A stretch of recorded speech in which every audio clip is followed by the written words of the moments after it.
अरबों करोड़ों में है।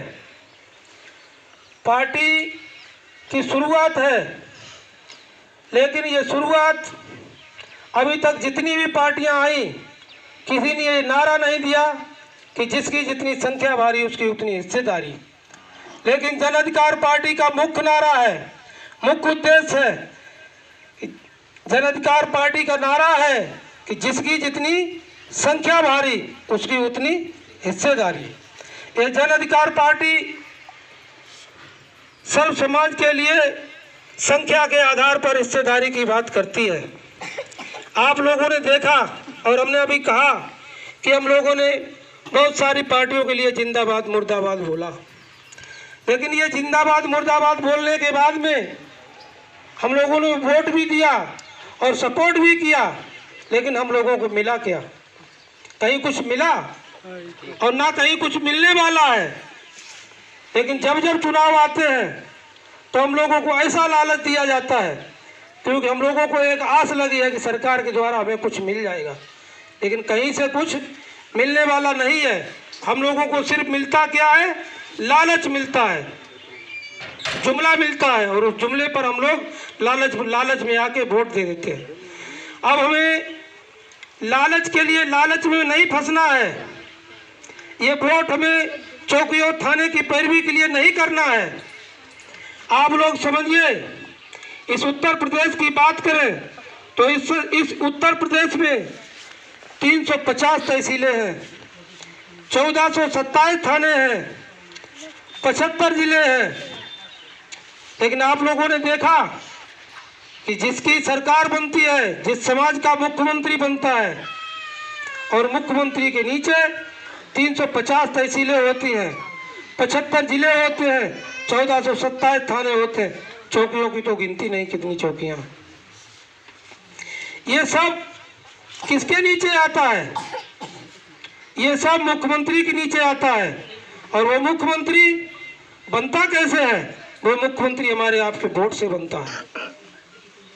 इस वोट में सारी ताकत है। वोट से राजा बनता है।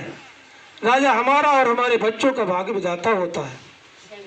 अभी तक हमने बहुत पार्टियों को वोट दिए, लेकिन अब जन अधिकार पार्टी के लिए क्योंकि जन अधिकार पार्टी का नारा है कि जिसकी जितनी संख्या भारी उसकी उतनी हिस्सेदारी।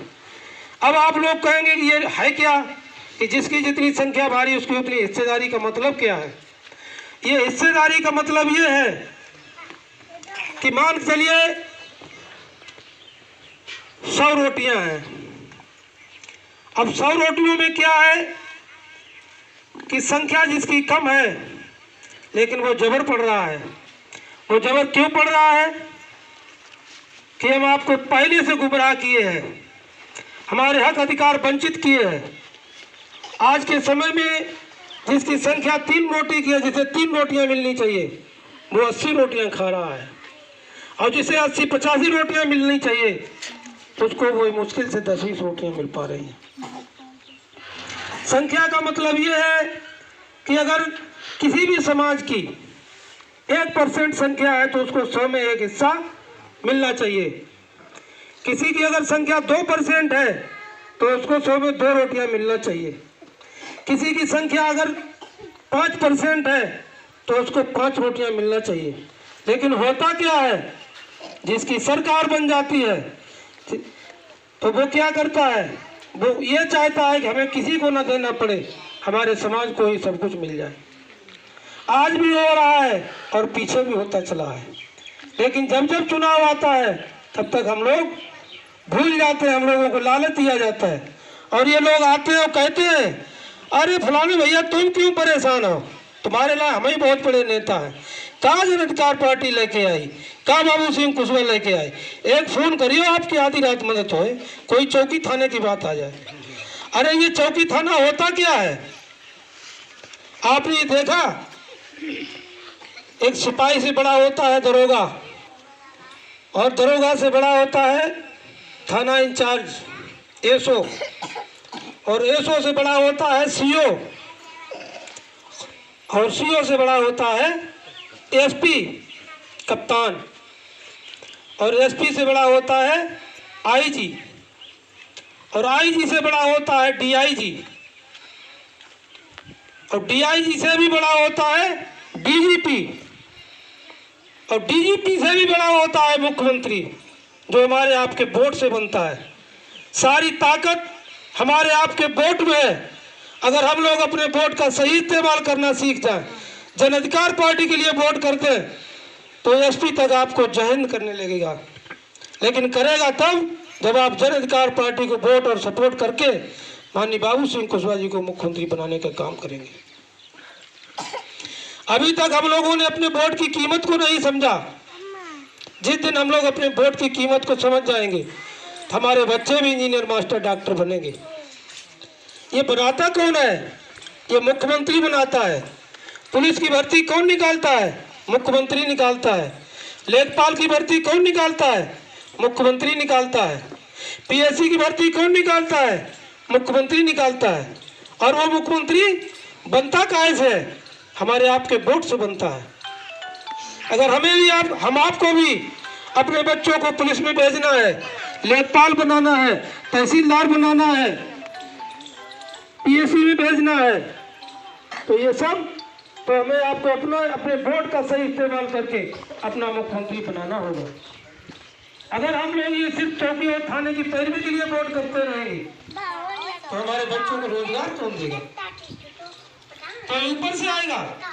हम लोग कहते तो हम ये है कि हम सम्राट अशोक के वंशज हैं, हम भगवान बुद्ध के वंशज हैं। सम्राट अशोक आए थे, वो चले गए, अब दोबारा नहीं आने वाले हैं। चंद्रगुप्त मौर्य आए थे, वो भी चले गए, वो नहीं आने वाले हैं। लेकिन हम ही आप में से कोई किसी को चंद्रगुप्त मौर्य बनना होगा, हम ही आप में से किसी को सम्राट अशोक बनना होगा। और ये सब बनने का बहुत सरल तरीका है। पहले तो राजा महाराजा बनते थे, एक राजा दूसरे राजा को पराजित करता था, पहले कितनी सेनाएं मारी जाती थी, तीर तलवार बंदूकें चलती थी, तब कहीं राजा बनता था। लेकिन आज के समय में वास्तव में हम लोग सम्राट के वंशज हैं और सम्राट बनना चाहते हैं, तो बहुत सरल तरीका है हमारे पास। इससे सरल तरीका न कभी था और न कभी आगे होगा। आप लोग सोचिए, न तीर चलाना है, न तलवार चलाना है, न बंदूक चलाना है। आपने देखा होगा जिस दिन पोलिंग बूथ पर वोट पड़ता है, कमरे के अंदर कमरा होता है और कमरे के अंदर रखी हुई मेज, और मेज पे रखा जाता है गत्ता, ताकि जो आप मोहर लगाएंगे उस वोट को कोई देख न ले कि इन्होंने वोट किसको दिया है। इतनी गोपनीय व्यवस्था। और आप देखिए कि चुपचाप जाओ और मोहर लगा दो। अगर ईवीएम रखी है तो ईवीएम के आपको जो चुनाव चिन्ह है उसके सामने वाला बटन दबा दो। और बैलेट पेपर से चुनाव होता है तो आप देखिए कि जिसके बैलेट पेपर मोहर ज्यादा लग जाती है वो राजा बन जाता है, और जिसका वोट कम रह जाता है वो भले ही राजा हो वो नीचे आ जाता है। इतनी सरल व्यवस्था।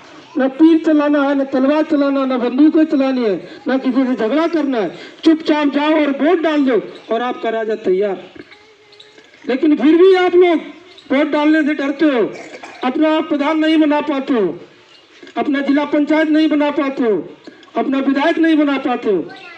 जिस दिन आप लोग अपना वोट डालना सीख जाओगे, अपने की वोट की ताकत को समझ जाओगे और ये वोट की ताकत अपने बच्चों के लिए इस्तेमाल करोगे कि हमारा बच्चा भी मास्टर बने, हमारा बच्चा भी इंजीनियर बने, हमारा बच्चा भी डॉक्टर बने, हमारी बेटी भी पुलिस में जाए, हमारी बच्ची भी डॉक्टर बन जाए। ये सब बनाता कौन है? ये हमारा आपको वोट बनाता है। वोट से राजा बनता है, राजा ही सबको बनाता है। तो राजा बड़ा है कि आपको वोट बड़ा है? बताइए आप लोग। वोट बड़ा है। तो वोट अभी तक जहाँ इस्तेमाल किया चौकी थाने के लिए, कहीं किसी के लिए, आज से ही आप लोग ये कसम खाएंगे कि आज से हम अपने बच्चों के लिए वोट करेंगे। हम चौकी थाने के लिए वोट नहीं करेंगे। जब आप अपने बच्चों के लिए वोट करेंगे और आपका अपना राजा होगा तो चौकी थाना लेकर के क्या आता है? 350 1427 थाने उत्तर प्रदेश में।